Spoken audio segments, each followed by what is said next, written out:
The essential commodities act 1955। हम आज ऐसे ऐसे कानून की बात कर रहे हैं जो सीधे हमारी किचन से जुड़ी हुई है। द इसेंशियल कमोडिटी एक्ट 1955, ये एक्ट 1955 में बनाया गया था।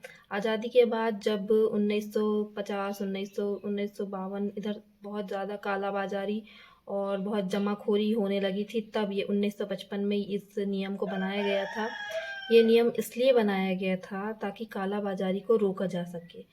आज इस टॉपिक पे बात हो रही है, क्यों हो रही है? क्योंकि जो युद्ध हो रहा है ईरान वर्सेस यूएस और इज़राइल का जो युद्ध चल रहा है, उस बीच में भारत पर भी बहुत ज़्यादा असर पड़ा है।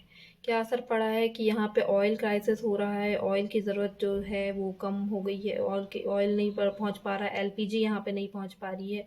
तो जो एसेंशियल कमोडिटी एक्ट है, इसके बारे में आज बहुत ज़्यादा चर्चा हो रही है। अब ये क्या है? तो एसेंशियल कमोडिटी एक्ट मतलब कि आवश्यक वस्तुओं का कानून, मतलब ज़रूरी चीज़ें। क्या होती हैं ज़रूरी चीज़ें? सरकार बहुत सारी चीज़ों को लेके चलती है इस एक्ट के तहत। जो दालें हैं, खाद्यान्न, हमारा खाने की जो वस्तुएं हैं, जैसे कि सारी दालें हो गई, खाद्यान्न हो गया, दवाइयाँ हो गई, पेट्रोल हो गया, दवाइयाँ हो गई। और इसके इन सब की जो शॉर्टेज है, अगर उनको पूरा करना है, उसको जमाखोरी को रोकना है, तो इसके लिए हमको कमोडिटीज़ एक्ट लाना ज़रूरी था। 1955 में ये एक्ट आया था। आज इसकी बात इसलिए हो रही है क्योंकि एलपीजी की शॉर्टेज चल रही है। कहीं कहीं पे तो शायद एलपीजी 3-3 4-4 हज़ार रुपये में भी बेचा जा रहा है। तो जो एलपीजी की शॉर्टेज चल रही है, इसके लिए एसेंशियल कमोडिटी एक्ट लागू होता है कि लोग कहीं इसको ज़्यादातर जमा करके ना रखें और काला बाज़ारी इसके लिए इसमें ना करें। इसलिए जो एसेंशियल कमोडिटी एक्ट है 1955 भारत का एक बहुत ही महत्वपूर्ण कानून है। इसका मुख्य उद्देश्य है देश में इसमें ज़रूरी चीज़ें, जैसे कि खाद्यान्न, दाल है, दवाइयाँ हैं, दवाइयाँ हो गई हैं, और जो पेट्रोल है, एलपीजी हो गई। इन सब का जो काला बाजारी है उसको रोकना, ताकि जो बाजार में जो कंपनियां जो छुपकर महंगे दाम पर सामान बेच रही हैं, उन पर रोक लगाया जा सके।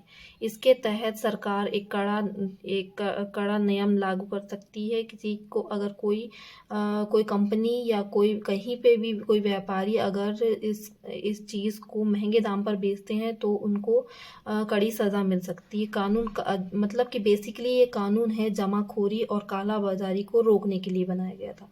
ये बहुत सारी ज़रूरत की चीज़ें हैं, जैसे कि दवाई, कॉटन, जूट, ऑटोमोबाइल्स, पेट्रोलियम, चीनी, दाल, खाद्यान्न के जो सारी वस्तुएं हैं, ये एसेंशियल कमोडिटी एक्ट मतलब कि आवश्यक ज़रूरी चीज़ों के कानून के अंतर्गत आती है। अब इसमें एलपीजी कैसे आ गई?